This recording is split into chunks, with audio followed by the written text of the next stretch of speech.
So we just checked in off of camera, and green 2. Green 2. Green 4. Don't know where you're at. If you like the scale of receptivity, let us know in the comments. We can send it to you.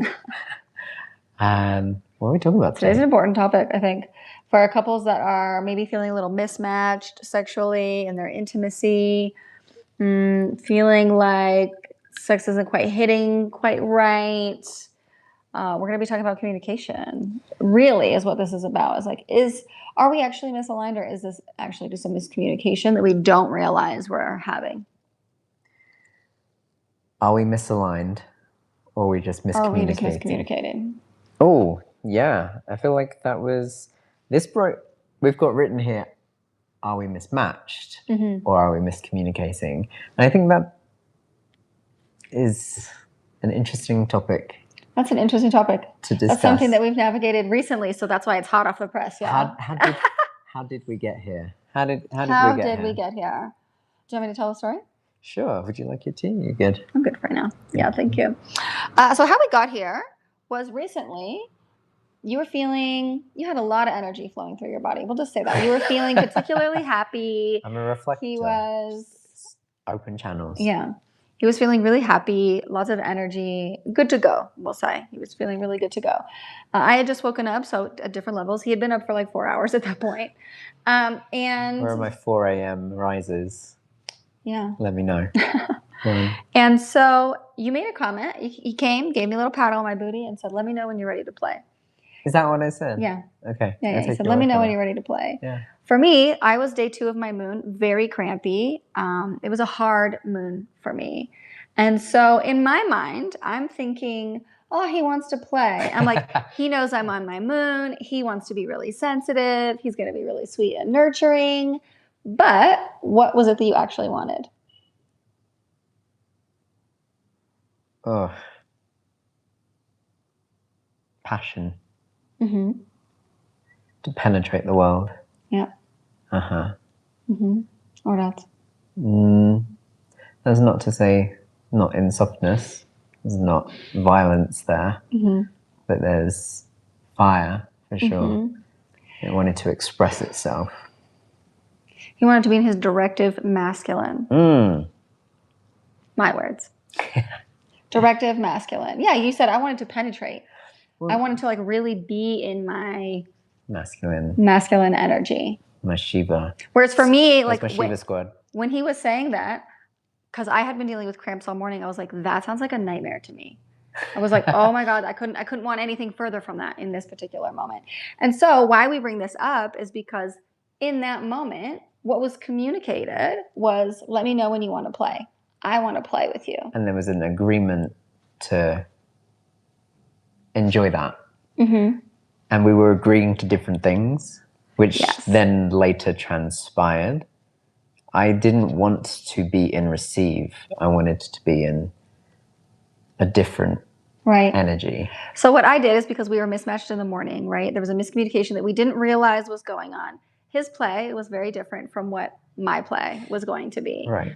And so the opportunity was, let's come back later this afternoon and reconvene.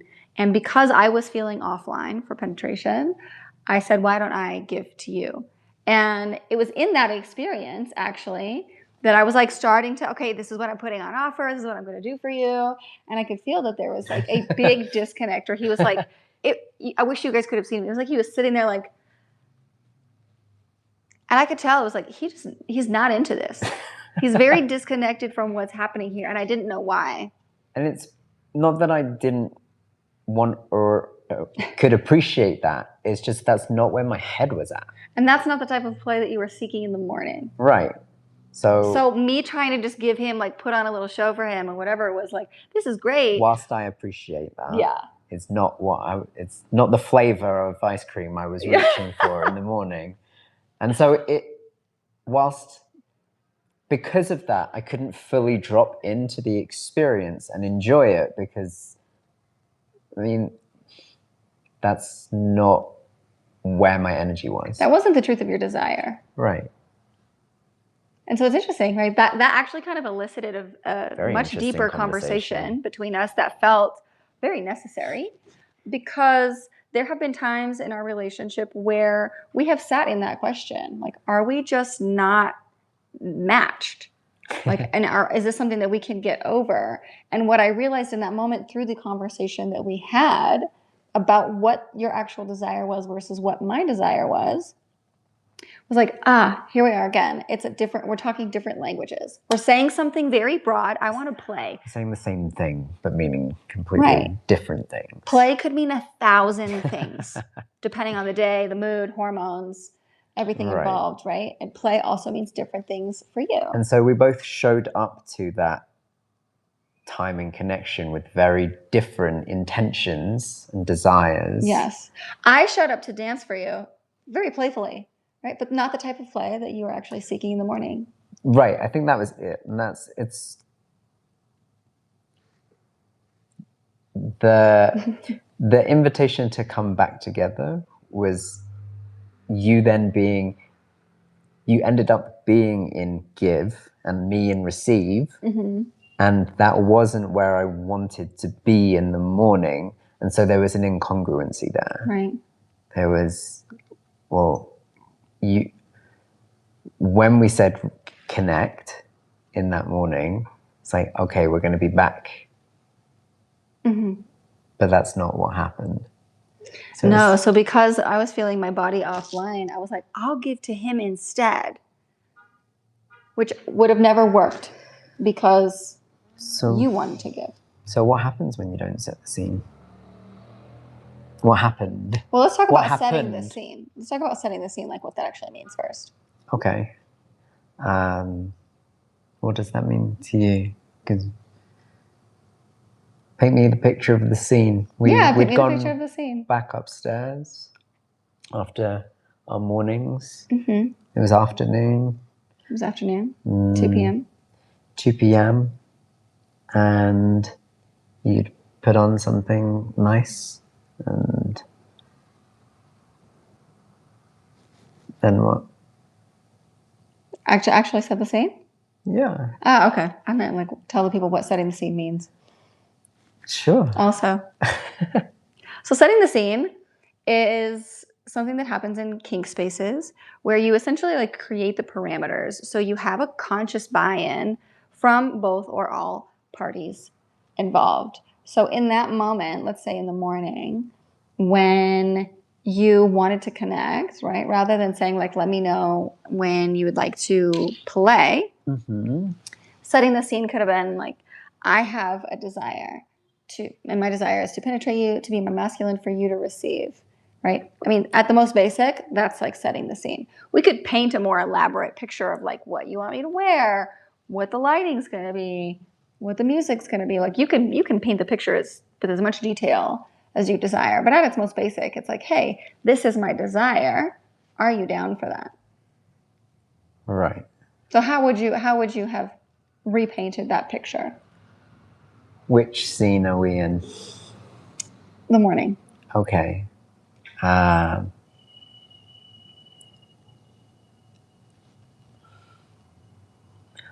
don't know if I needed to repaint it because I could tell that's not what you were wanting because I didn't feel met in it. That's why I didn't continue in that direction. So that scene felt pretty painted. I felt like you could understand my desire. Or maybe not. Well, no, I was just seeing your desire as, this is what I said when we had the conversation, was that I felt you wanted to connect. You didn't feel... I felt your playful energy. Right, you didn't feel... But for me, there's no distinguishment between, does he want to give or does he want to receive? For me, I'm seeing play as like a back and forth. Okay. So I was like, he wants to connect with me. Got it. And I did. You did. I did. And so when we used the word play, I guess my utilization of that was I want to pick up where we are right now, later. And that's not how you interpreted that. You interpreted it as just play in general. Yeah, I was interpreting that as like, this is an open playground. So if I can't receive you, you would be just as satisfied with me giving to you, which wasn't true. Which wasn't true. So I could have said, I want to pick this up. Mm-hmm. But still, I wouldn't have known what this was because I was interpreting it very differently. Because all you said was that you wanted to play. Yeah. But that, again, like what I was saying before, is like what I was interpreting play to mean was a very different picture than the scene that you were creating in your own mind.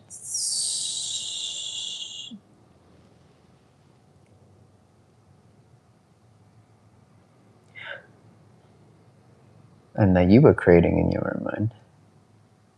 Right, that's what I'm saying. Our scenes were different. Our we weren't desires on the were same different. page. Yes. So your desire was to connect, primarily, Mm-hmm. and mine was to connect penetratively. Right, you wanted to give. Yeah. And I wanted to give. And that wasn't working. And that wasn't what working. happens when both people want to give at the same time? And neither want to receive. What happened? Nothing. Right. Well, we had a really great conversation, but sexually, nothing happened. Sexually, nothing happened. We spoke instead. Yeah. We got clear on why it wasn't working, because there was like this tension, right? Like, I brought him into the room, I sat him down, I'm like, look, this is what's going to happen. I've got 2 songs. I'm going to like playfully do a little dance for you. We're going to take it from there. Yeah, and I couldn't drop into that. Yeah, I don't know what's happening. I was like, oh, you want to play? I was like, this is how I'm going to start to elicit that play. But again, your play was very different than my play. Yes. So what could I have said that would have... Well, I mentioned in that moment, I was like, you being more specific with me about what play actually meant to you is helpful, because then I could buy in. I was buying into a very different experience of play because there wasn't clarity around what your actual desire was. I want to play can mean anything, but I want to penetrate you, and I really want to be in my masculine energy, and I want to give, and I want you to receive. Very different energetic signature. Mm-hmm. So then I'm like, oh yeah, I'm down for that. It's like, okay, then there's conscious buy-in. We both know what we're investing in. So my shortcut of using the word play in the assumption that you would understand how I wanted to play. Tell me how I would know. How would I know how you want to play? The energy that I was in. Yeah, but just because you're hard doesn't mean there's like a specific, this is what I want to do specifically. There's like, again, our sexual experiences have been very full spectrum. So how would I know that that's the particular energy? Well, what did you feel from me? Playfulness. Did that feel like a receiving? Excuse me. No, it felt directive.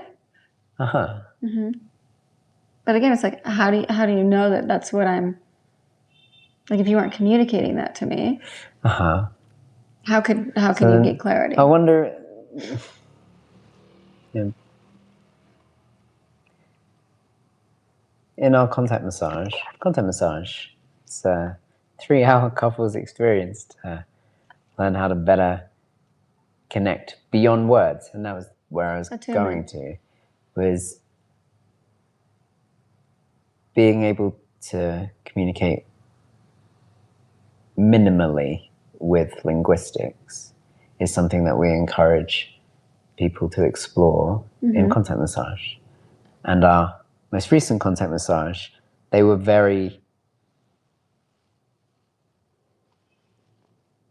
used a lot of words. And that's something, they were at a 1 out of 10 compared to what they say they usually were. For me, that still felt like a lot, because the idea was, how can you take language out of it and connect more somatically than cerebrally? And what I'm hearing here is the value of saying explicitly what it is that's wanted, so that person can consciously buy in. So that inhibit in some way? The reason I ask is because a lot of people in my past have said how talking too much can negatively impact intimate connection. I don't think that setting the scene is necessary every single time. What I do feel is that if it's very clear that there is a mismatch of energy, you kind of have to communicate about it.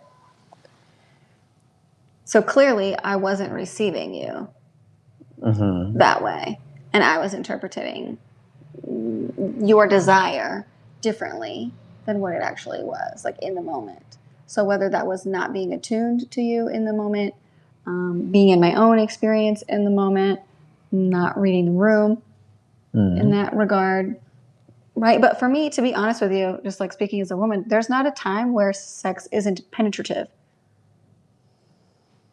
Like, it's always penetrative.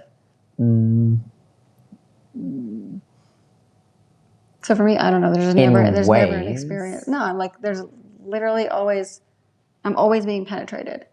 So that doesn't change. That signature doesn't change for me. What do you mean? Like in sexual connection. Only if it's explicitly penetrative. Are you being penetrated? Exactly. You can have a level 2. Yeah, but that's what I'm saying. Like for level 3, I'm always being penetrated. So for me, it's like there's never really there's never really a moment where that isn't true. Like that isn't a signature. So again, it's like for me, I think in certain times, like in that particular example. And you don't like being penetrated? Well, in that moment, I didn't want it. No, I would not have liked that. Tell me more. I don't know why.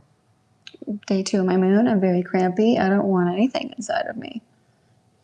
In that moment, I'm like level 1 maybe only. Right, but again, you wouldn't know that if I don't communicate that, right? Just my posture, just the way, but like just the way that my body is moving, it gives you some cues, but it doesn't paint the whole picture. I wouldn't know that you wouldn't want to be penetrated unless I've had that conversation with you. So this is the value of communicating. Right? Because I imagine some women maybe do enjoy being penetrated on the first couple of days of their moon. Yeah, I wouldn't know. Of course. I mean, I imagine it's possible. Yeah. Yeah. Right. But that's what I'm saying. Like, so it's like, okay, checking in. Like when you're saying play, there's very different things going on. There's very different ideas happening because in that moment, it's not being more properly communicated, like what that means. There is a miscommunication. You're not understanding me. I'm not understanding you. Yeah. Yes. So that's why I was talking about, like, I think it's helpful sometimes to be able to properly actually name your desire. So that way I know what I'm saying yes to. Or that way I'm not showing up trying to offer you a completely different experience than what it is that you're asking for.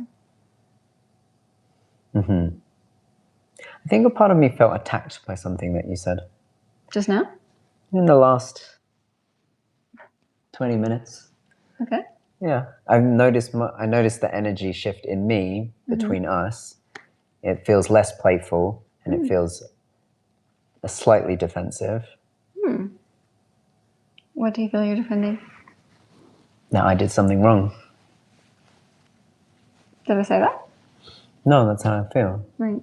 Like whatever language you used has elicited a sense in me that I did something wrong in that exchange, other than there was a miscommunication between us. You misunderstood the word play, and I used the word play without explicitly expressing what that actually meant in my mind, and gave the opportunity for you to create your own picture. And then we ended up being on different pages. Yes. And that led to conflict later. Yeah, it led to like trying to figure out what was actually happening, like why connection wasn't feeling possible in that moment. And it seems like it was because there was two different pages being written. Yeah. Yeah. Agreement. Thank you. You're welcome. About how important agreement can be. I think it's a fundamental to healthy relating. If you're disagreeing, then you're moving in different direction. Yeah.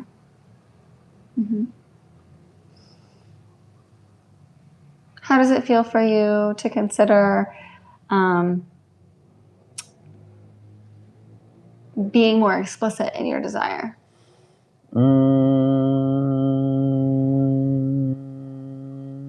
Probably a little edgy. Probably because it's not typical. So there's an unfamiliarity there, which means there's a lack of assuredness in it. Using those words in those orders, in that context, is rare. And so really owning it and being fully received in it is new. How is that different from when you've like named your desires in the past? Less explicit. Is that true? Does it seem true? The first desire I expressed with you was well, perhaps not the first, but most primarily rememberable was the desire to kiss you. It's very different to something a bit more explicit. More risk of being misunderstood, perhaps rejected, received in the energy of what's being reached for, rather than the language being misunderstood. I mean, we managed to completely miscommunicate the word play. So add other words in there, and I feel like play is so general. Like a kiss is pretty specific, and if in that moment I was like, okay, like you want to use your tongue or like what? I could have asked for clarification around what that was, but I had an intuitive knowing. Does that take? That we were about to make out. Made an assumption. This time we were on the right page. Imagine if I just. But even then, you named that desire, right? As opposed to just going in and kissing me. I named that desire, and I was appreciative of that. But if I've been like, hey, I want to put my tongue in your face and move it around a little bit. I mean, like this is what I mean. It's like finding. You get my conscious buy-in. It's finding the right words. Yeah. Right. I mean, you don't have to be so explicit, like to the T. And then I'm gonna. Yeah, some people love that. Right. Some people absolutely love that. So I think it's like. It's knowing your audience. Right, and what we were talking about, I think that day was around how can we make that playful. How can we make like naming the desire more playful so that it doesn't feel like, hey, so at 2 p.m. today, I would like you to take off your clothes. I would like to penetrate you, and I would like you to receive me for 30 minutes. I mean, for some people, I imagine that's chocolate to their ears. Of course. That would really turn them on. I like the idea of I have a desire. We've talked about this many times. I mean, we use this in Temple. Right, as a way to playfully introduce the want or need or desire that a person has. So I think the reason so many people struggle with the communicating and the expressing of it is the receivership of anything other than a yes. Well, welcome to life. That's going to happen anyways. And for some, that doesn't stop them asking again a moment later. Mm-hmm. And for others, it completely switches them off. Yeah, of course. And everything in between. And navigating that. How do you recommend people navigate it? There's risk regardless. You take action and you don't ask, there's risk. You ask, there's risk. There's risk halfway through. But I think it's, when can I ask again?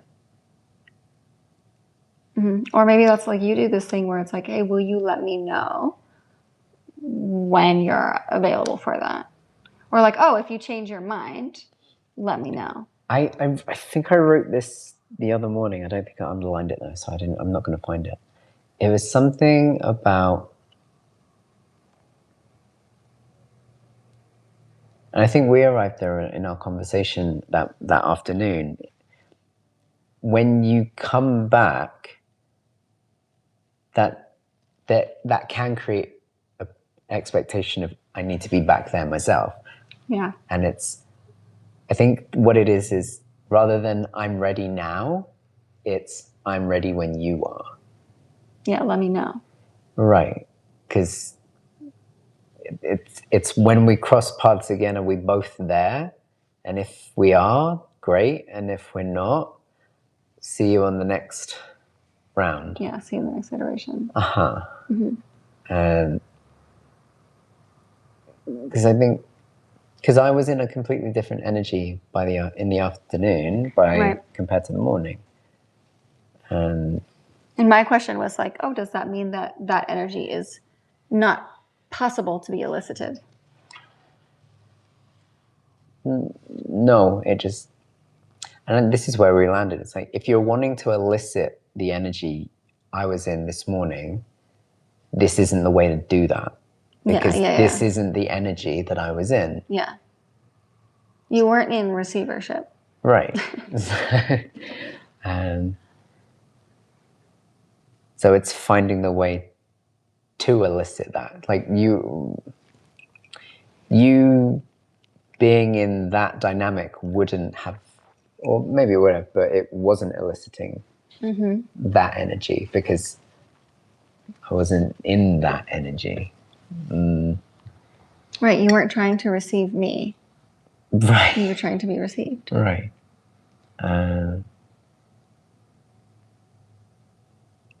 Okay. So clarity. Clarity can be important. Again, it's like I don't want to say that you need to set the scene every time you're going to have intimate connection. What are you saying?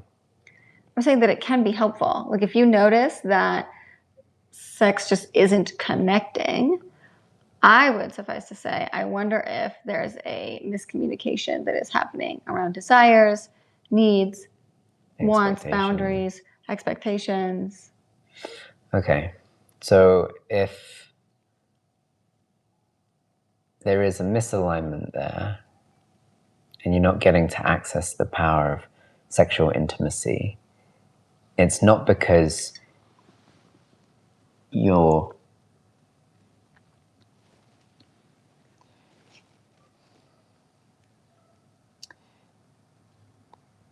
mismatched as people. It's just that you're mismatched in energy, which is due to a miscommunication. Seems like that. That could be a component of it. That's the component that we're talking about today. It's like, is there a miscommunication happening beneath the surface? So how does structure and guidance around connection become so powerful in intimacy rather than a hindrance? For me, in that example, had there been more specificity, you would have gotten a more specific response from me. And also, if we were going to continue to engage at a later time, I would have understood the playground, so to speak. So it's like, okay, it's not just that he wants to connect or like, oh, him receiving will suffice. I think that's it. I think that nails it. that will suffice. Right. It's like, okay, that satisfies want connection. Connection, exactly. But it doesn't satisfy the type of play that was being reached for.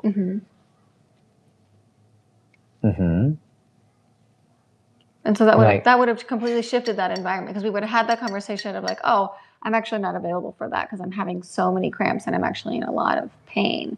So then we either wouldn't have had a second experience, or we would have checked in later. But rather than us say, because basically I came to you after that, I was like, I would like to connect with you. Can we do that later? Can we create time for that? And that's where I was eliciting like, well, I can't give to you in the way that you want, but I can offer this. And that's where I was coming from. I can offer this energy, right? But it wouldn't have sufficed for what your actual desire was. Right. But without communicating that, we didn't know that, which is ultimately what led to friction, because I was up there like, how come you're not receiving this?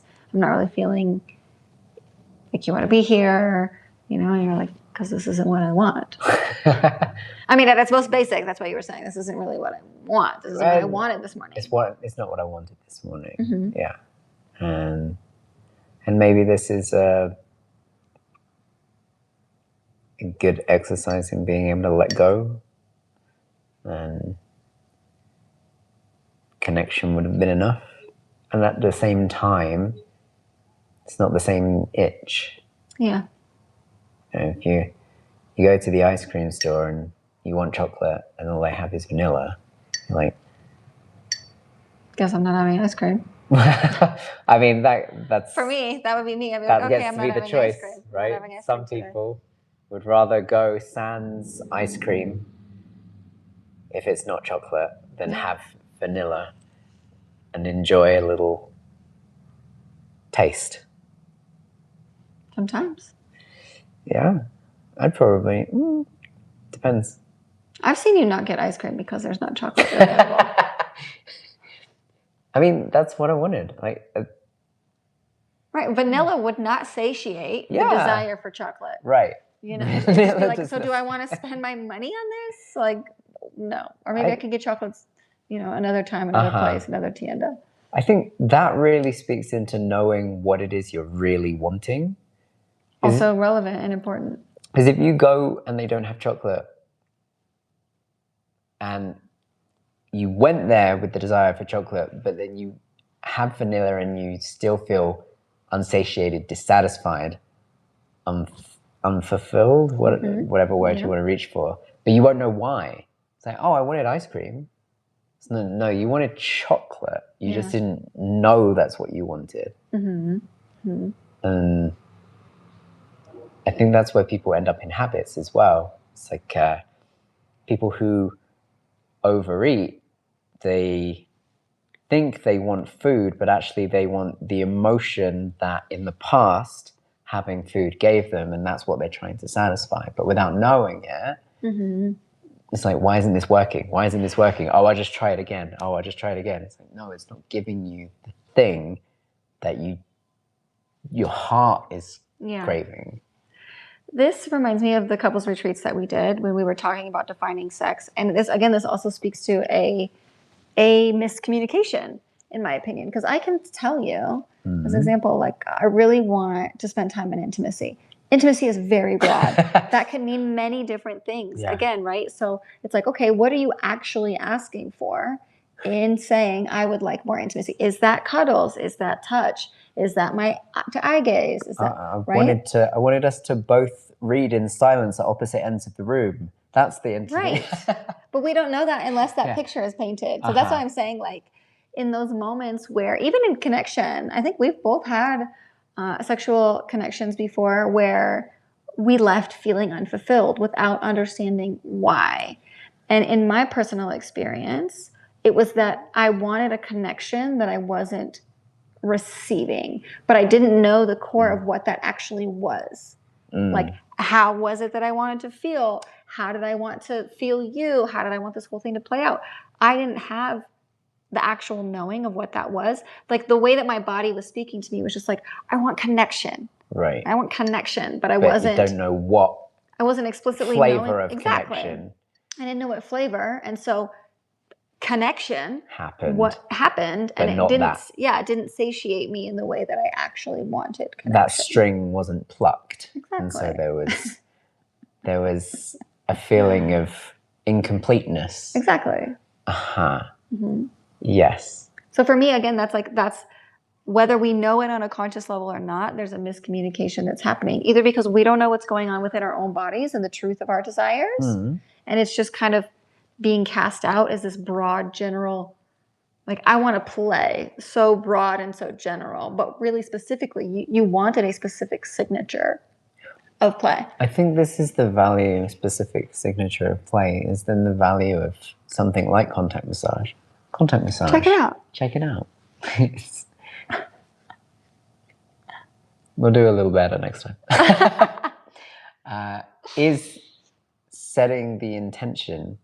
And I was thinking about this the other day. When I used to go to yoga classes, and even when I used to teach, at the start there'd be set an intention for your practice, but no one really explaining what that actually meant. Yeah. And myself World included peace. as a teacher, right? Yeah. It's like, get specific. Get really specific. And I think what it is what emotion, energy are you aiming for by the end of the experience? Like, where are we going? That's a very different ask. That's a very different ask, the way you just said that. Right. Again, broad. Intention. Right. Intention's very broad.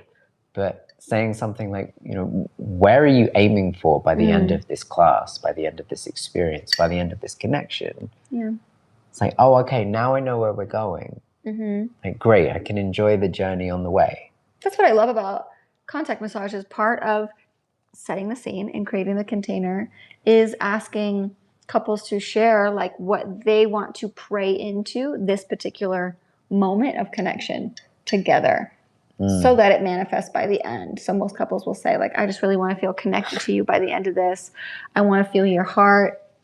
I want to feel relaxed. I want to feel it could be many different things that they desire to experience.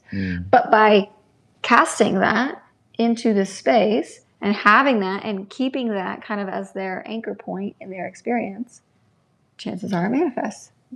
Anchor. But again, specificity. Because if you want a certain type of connection, but you're like, I just want to feel more connected to you. I was like, well, we just did an exercise for an hour. We definitely connected, but it's not quite the connection that I was looking for. We just argued what are for you an looking hour. for? Yeah. We just argued for an hour. Do you not feel more connected? It's like, you got to really dial in what kind of connection that you want. I feel specificity is key here, because we talked about this to circle back to the couples retreat, where there was a mismatch of sexual energy between both of these couples. And so the practice that we had them do, which we talk about in our Defining Sex episode, check it out, is actually having them in their own space define, like, what does sex mean to you? And we just had them write out single words, first things that came to mind. What does sex mean to you? And then there would be similarities that they would have same definitions. There would be different definitions. And then we would have them continue, home. Okay, sex feels like home. Let's expand. What does home mean to you? Yeah. And it's a whole exercise around getting on the same page, going through the anthology of history and landing on a shared moment, because what home means for one person is completely different for someone else. Right. It's a beautiful exercise. I highly recommend working with us. You get to do it. Do it yourself. It's just...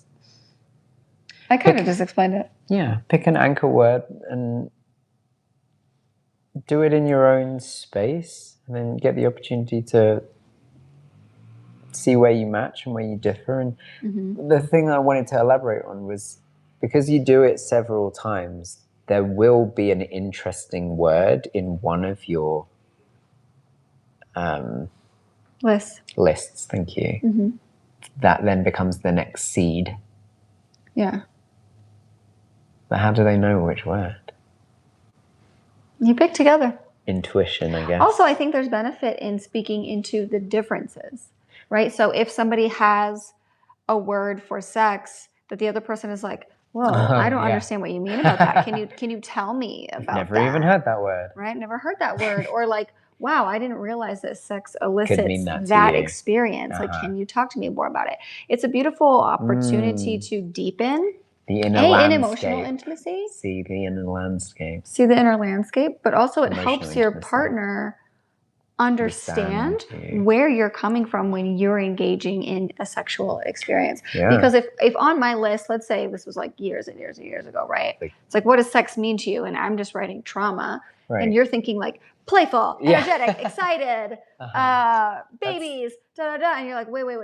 Like, okay, trauma. Like, okay, let's talk about that. Because now I'm starting to understand why you consciously or unconsciously respond the way that you do. That wasn't a word I associated to sex before meeting you.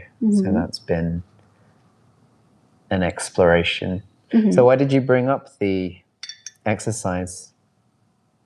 Because we were talking about a mismatch of dictionaries or being on different pages. And so as a recommendation, if you're feeling like that's where you're at in your relationship currently, this is an exercise that you can do. You can watch that episode together. You can do the exercise together. I'm actually pretty sure this is also on our Instagram. There's a post about this, defining sex and relationship, that kind of gives instructions about how to do the exercise.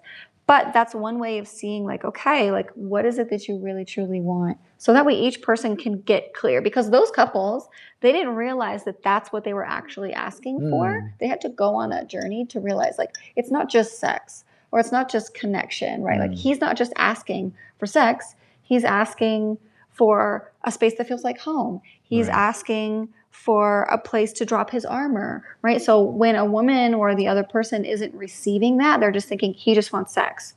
That's, again, a very different experience. A lot's happened for us in the last 3 years, perhaps. It's an invitation to revisit. Yeah, I agree with that.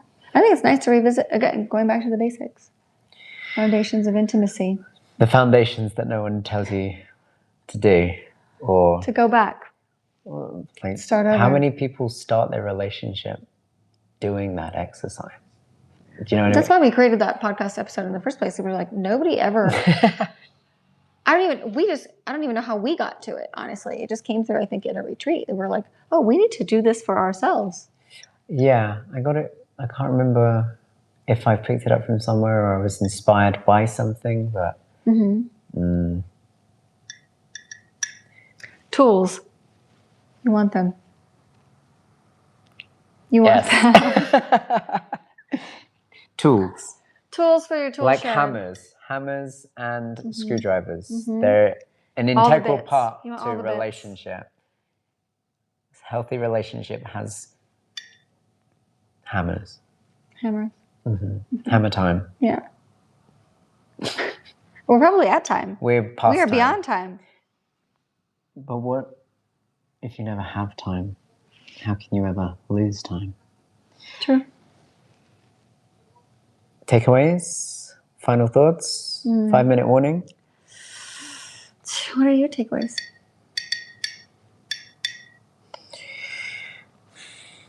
I asked you. Let's see. Cheeky. Cheeky. My takeaway. See the thing she tries to like. No, just most of the time I'm the one that's like always answering. You're asking all the questions and I'm just answering. I'm like, wait, I want to know your answer. Okay. So that's where that was coming from. Okay, one word. We'll do it on 3. We'll have a moment. Of takeaway? Wait, I need to think about this. Yeah, me too. I mean, 2 words? 1 word. Okay, I have mine. Okay, on 3. Okay. 1, 2. Clear. Clarity. Hey, same page. That was going to be my second one. My other one was communication. That would have been a good one for me too. What was? Define parameters. Define parameters. Which is clarity. Okay. Okay. Definition. Communicate better, or just communicate more. And if you need support with that, please feel free to reach out. You can book a connection call to learn more Look how good we about... are at communicating. We are great communicators. I think this is, we were talking about how that question of, are we mismatched? But there is even though we're not expert in our communication, there is a desire to continue communicating, which I think has been missing in all of my previous relationships. They've always broken down at some point, and we're 3 years in now, almost. And whilst we don't always land on the same page, we do endeavor to find ourselves on it. Yeah. And then find each other on it. Exactly. And one trusts that will only improve. Yeah, of course. The more we do it. And I imagine there are a lot of people who feel like they struggle to communicate to their partner. Yeah. And it's why it's one of the original pillars, right? And when we talk about the truth, pillars, trust, communication, empathy, play, in that order, presence. Right? So in order to communicate, you have to understand the truth of your desires. Like, what is it that I'm actually asking for? Like, at its core. If you don't know what that is, it's going to be very challenging to communicate that to your partner. Well, yeah, it is going to be very challenging. And we'll leave a thing there. Would you say then, because communication is the third pillar, that it requires safety and truth as prerequisites? They're definitely supportive. It's hard to say if I feel like they're... I would personally like to say they are prerequisites. That's the standard that I hold. I would too. I think that it's not always possible. And so that's where a lot of miscommunication can come from, because if I'm not communicating from a truthful or safe, grounded place, chances are I'm probably communicating very poorly. There's a lot of projection. There's a lot of blame. There's like a shakiness within my own being. It's not playful. Well, I don't necessarily think truth and trust always feel playful, right? Like sometimes sharing our truth is really, really hard. That's why trust was the second pillar. Definition of play, I guess. Yeah. Like, hey, this is going to feel like a kink, right? It's like a kinky play. Like, this might sting a little, but I trust that it's... I'm doing it with love. Yeah, I'm doing it with love. Yeah. And care. Even if it sounds sharp. I think that's also gone. I was just going to say, there's been times, I think, in our relationship where I've just said, like, hey, I don't know how else to say this, so this is going to come out blunt. This is going to come out a bit sharp. I'm not meaning to, like, cut you. I'm not meaning to hurt you. I just literally don't know how else to communicate the thought. So I'm just going to, like, say what's coming through, and we can, like, refine it together. I think the difference for me is because I haven't yet found the words, I'm not going to do that. And I think that's the Shakti to my Shiva. Cute. It's time. Oh, I thought you were going to shake hands. Lovely to meet you. Great job. Great job, team. Nice to meet you. Great job, team. Thank you for being here. Please check out that other podcast. If you'd like to work with us, be in our space, there's plenty of links down below. I can guarantee it. Let us know in the comments for how this lands for you. One word. Feel free to write it and be curious. Not that word, though. That's it.